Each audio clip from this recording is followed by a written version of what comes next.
All men by these presents, that Aaron Brown, and Sarah A. Brown, his wife, the city and county of New York, state of New York, parties of the first part 4, and in consideration the sum of $3,000, lawful money of the United States, to them in hand paid by Alexander Russell, the city of Rochester, county of Monroe, in said state, party of the second part, at or before the unsealing and delivery of these presents, the receipt whereof is hereby acknowledged, and the said party of the second part, his heirs, executors, and administrators, forever released and discharged from the same by these presents, have granted, bargained, sold, alien, remised, released, conveyed, and confirmed, and by these presents to grant, bargain, sell, a lien, to the said party of the second part, and to his heirs and assigns, forever, and all that lot and said, yes. Rochester, known and I've come in answer to your advertisement. Thereof, as number 160. Oh, yes, of course.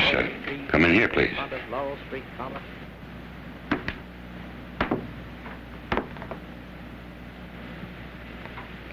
Sit down.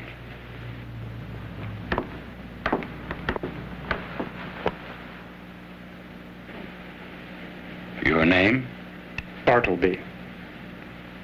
Well, Bartleby, first I should explain to you that I've recently had the good fortune to be named a master in chancery. That's a very rewarding office, but it does add a great deal more work for my clerks. There are many additional documents to be copied now. And reversions, remainder and remainder. Are you an experienced law copyist? I am. If it's thereof, semicolon. Well, I pay you the usual rate, 4 cents per 100 words. Would that be satisfactory to you? That would be satisfactory. When can you begin to work? Immediately. Of the said receipt whereof is hereby acknowledged, the said. Well, Bartleby, work you shall have.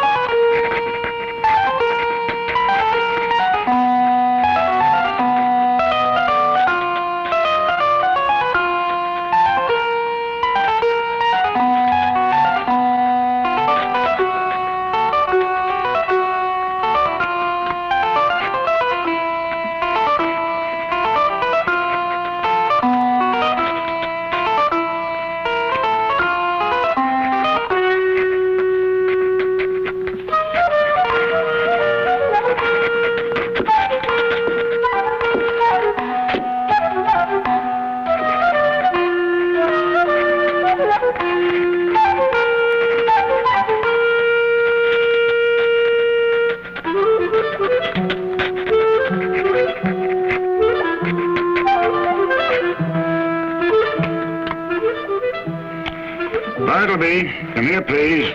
I have some copy to examine. I would prefer not to. Bartleby, did you misunderstand me? I have some copy to check against the original. Come in here and help me. I would prefer not to.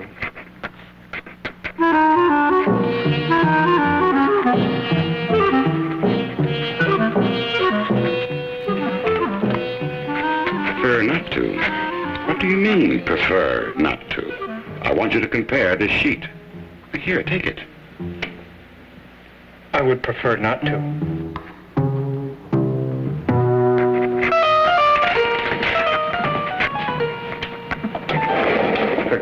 Yes, sir. Examine this with me. Yes, sir.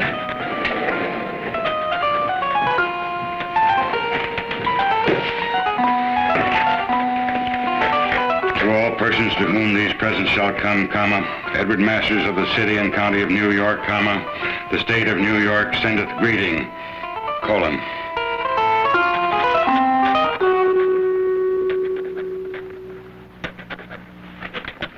Bartleby! Bartleby, quick, I'm waiting.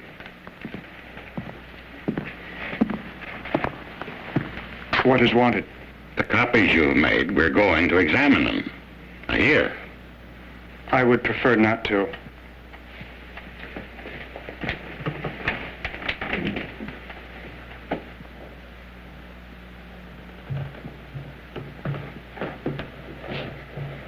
Bartleby, why do you refuse?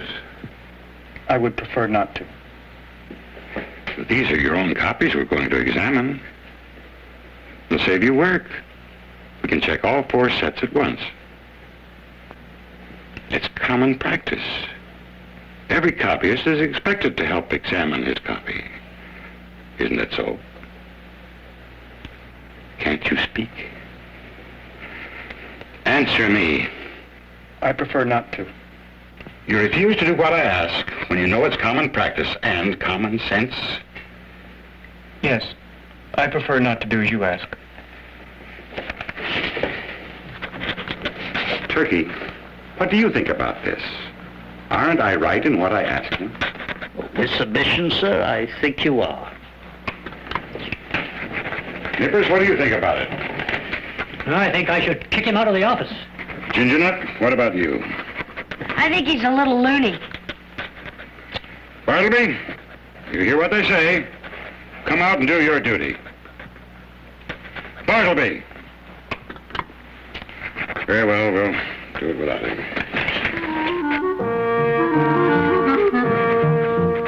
Bartleby? Bartleby! Bartleby!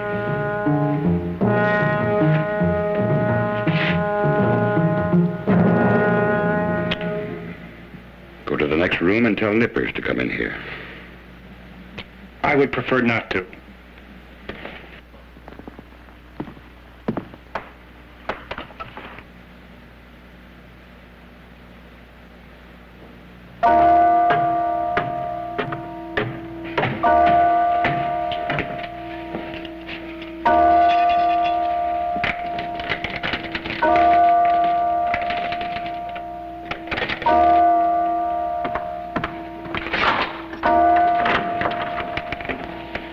I'm sorry, but I'm occupied at the moment.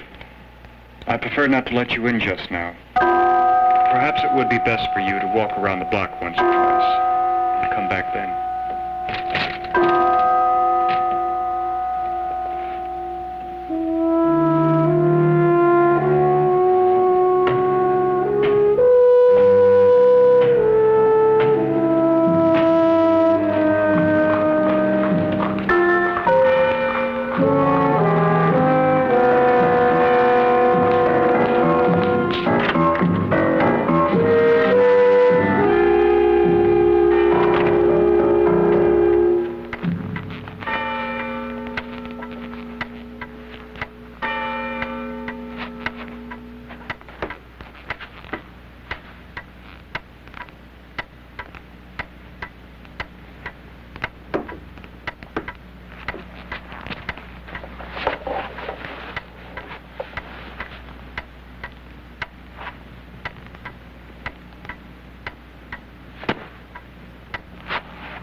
He's been living in my office.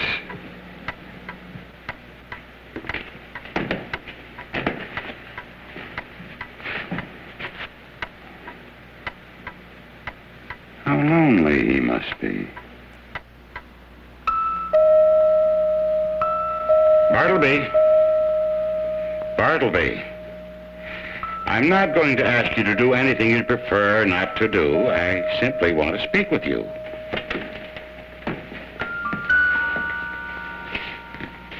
Will you tell me, Bartleby, where you were born? I would prefer not to. Have you any relatives living? Will you tell me anything about yourself? I would prefer not to. Bartleby, what possible reason can you have not to speak to me? I feel friendly toward you. Bartleby, what is your answer? At present, I prefer to give no answer.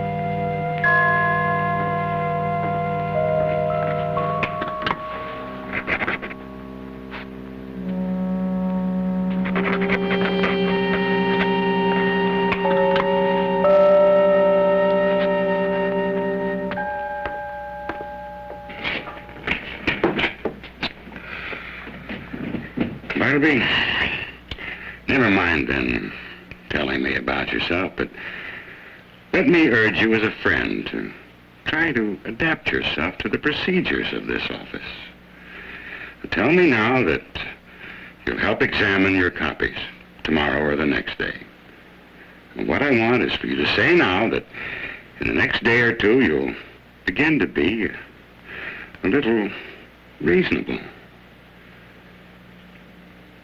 Say so, Bartleby. At present, I prefer not to be a little reasonable.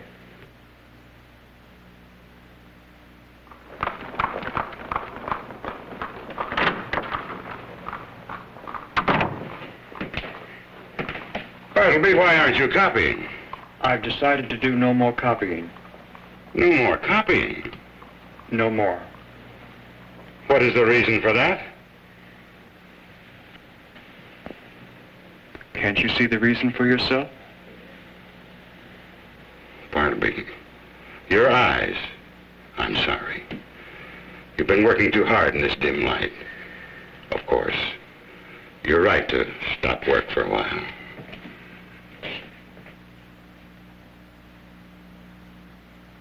Of sound mind and disposing mind and body, comma, to make this to be my last will and testament, comma, as follows, colon, bracket, that is to say, comma, bracket, I desire that my body may be buried at the direction of my executors, comma, hereinafter.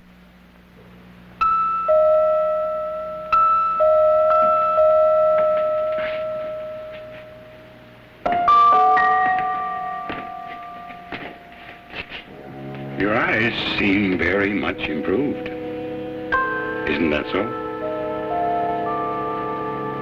Don't you think you might try a little copying again? I have given up copying. But suppose your eyes became entirely well, better than they ever were. Won't you go back to copying then?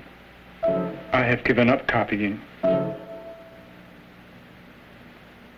Bartleby, I'm sorry to do this, but I must. I'm giving you 6 days' notice. In 6 days, you must be gone from this office.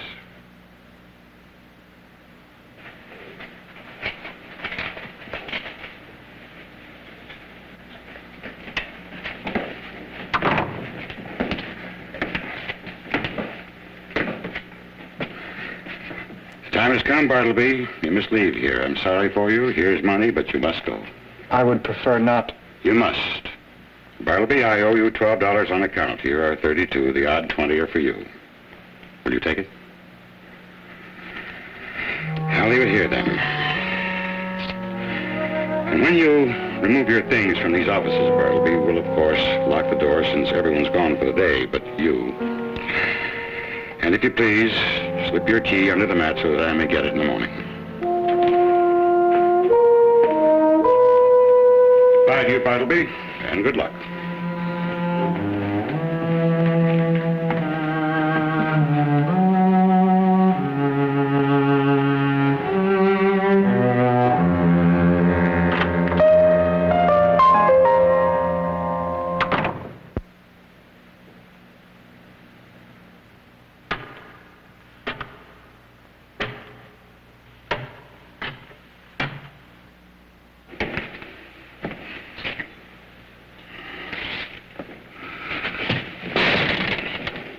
Not yet.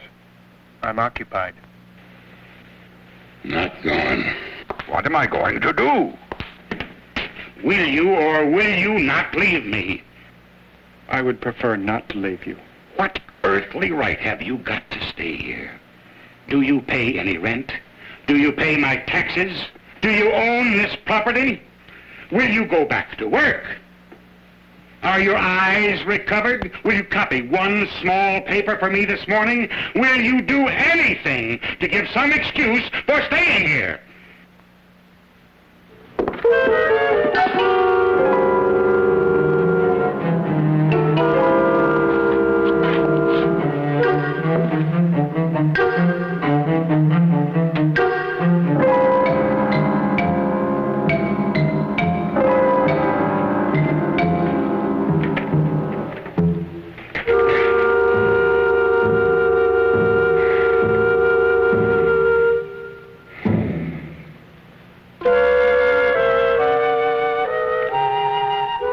And this new commandment I give unto you, that ye shall love one another.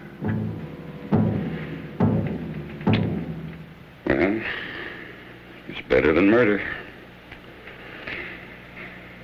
Besides, poor fellow, he doesn't mean anything by it. All right, Bartleby, stay there behind your screen. I shall persecute you no more. At last I can see the purpose of my life, Bartleby, and I'm content. Others may have more important roles to play, but my mission in this world, Bartleby, is to provide you with office space for as long as you may choose to remain.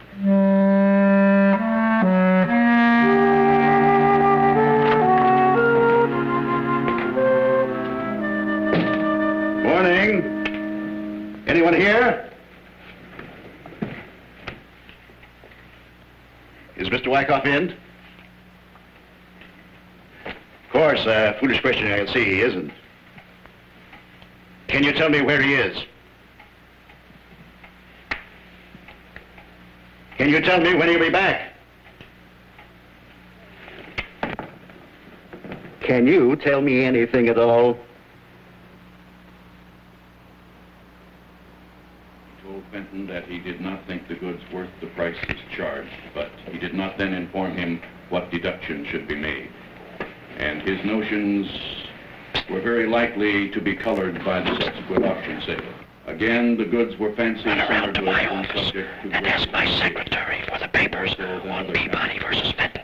And during the years 1849 and 1840, when in auctioneers... My office is just next door, number 14. Hurry.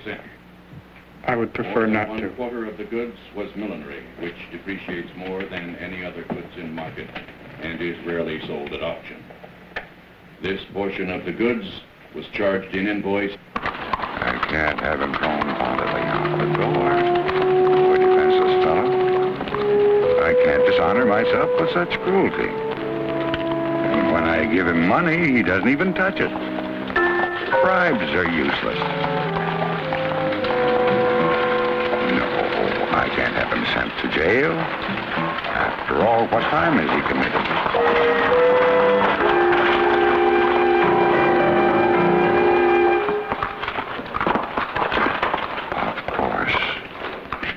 Bartleby, I've decided these offices are too far from City Hall. I'm going to move next week. I'm telling you now so that you may look for another place.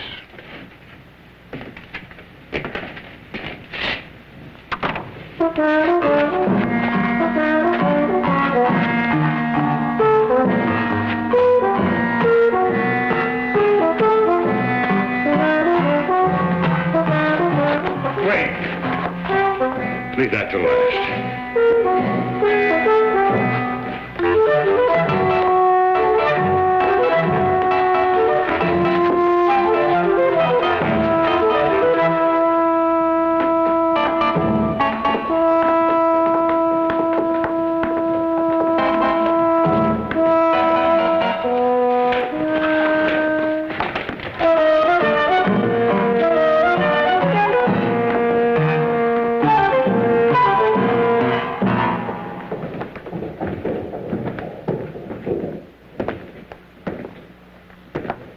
Goodbye, Bartleby.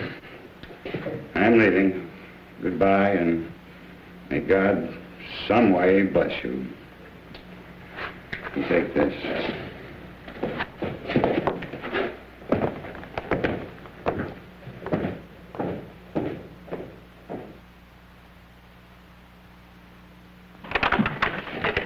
Sir, Yes?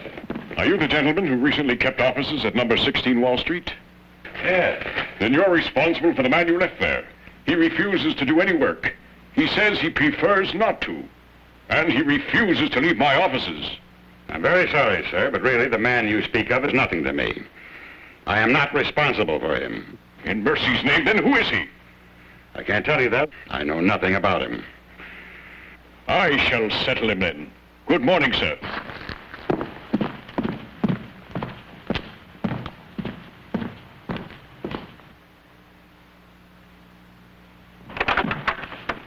That's the man. There he is.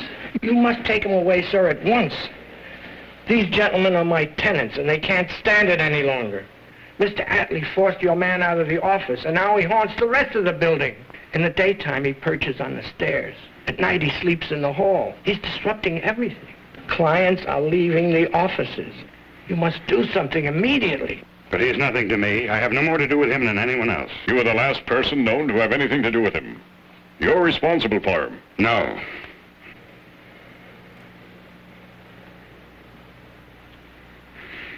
Very well.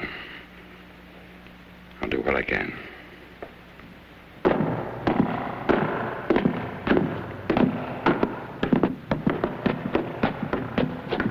Bartleby, what are you doing there? Sitting on the banister.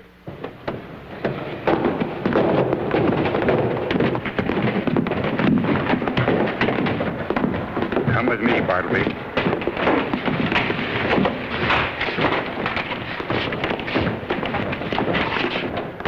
Leave us alone, please.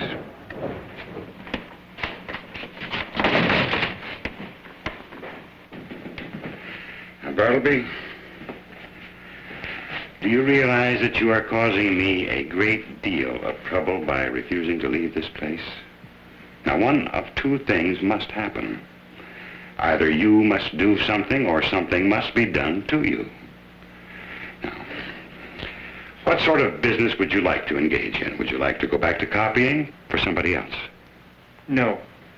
I prefer not to make any change at all. Would you like to be a sales clerk in a clothing store? There's too much confinement about that. Too much confinement? Why, you keep yourself confined all the time. I prefer not to be a sales clerk. But I'm not particular. Would you like to be a bartender? You wouldn't have to strain your eyes at that. I wouldn't like it at all. But, as I said before, I'm not particular. Then how about going as a companion to Europe to entertain some rich young gentleman with your sparkling conversation? How would that suit you? Not at all. There doesn't seem to be anything definite about that. I like to be stationary. Stationary you shall be, then.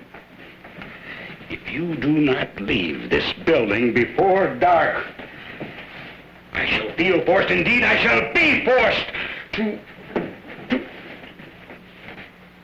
leave it myself.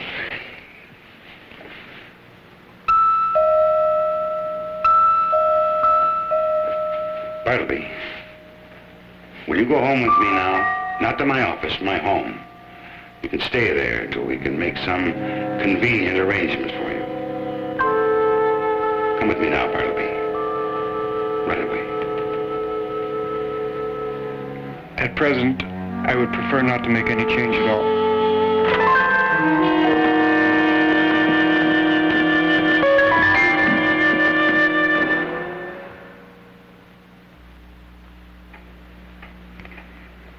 They've sent him to prison.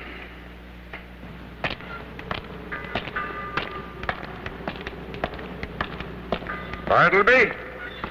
I know you, and I have nothing to say to you. I didn't bring you here, Bartleby. And you mustn't feel any shame at being here. It's not your fault.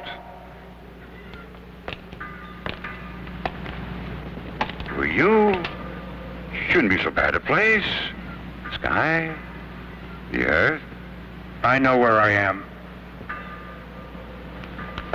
Bartleby, isn't there anything I can do to help you?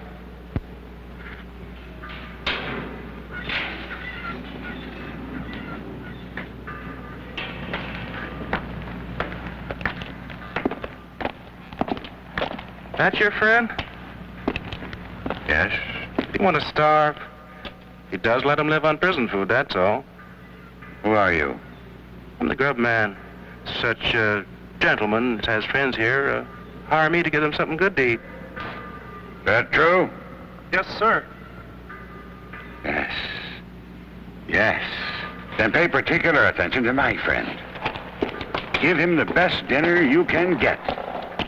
And be sure to be as polite to him as possible. Bartleby? Bartleby, this is a friend. You'll find his services very useful. Your servant, sir, your servant. And, what can I get you for dinner today? I prefer not to have any dinner today. What's that? God, ain't he? Take care of him. You'll not lose by it. I must go now. I'll see you again.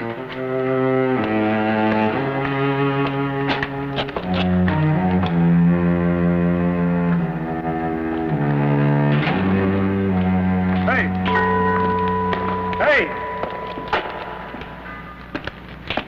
You looking for the silent man? There he is, sleeping in the yard. Saw him lie down there about 20 minutes ago.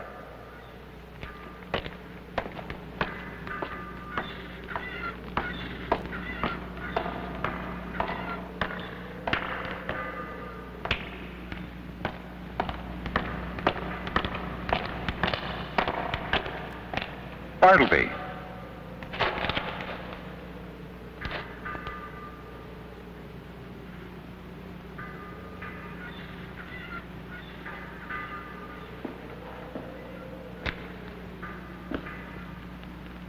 His dinner's ready. Won't he eat today either? Does he live without eating? He lives without eating. Huh? He's asleep, ain't he? With kings and counselors.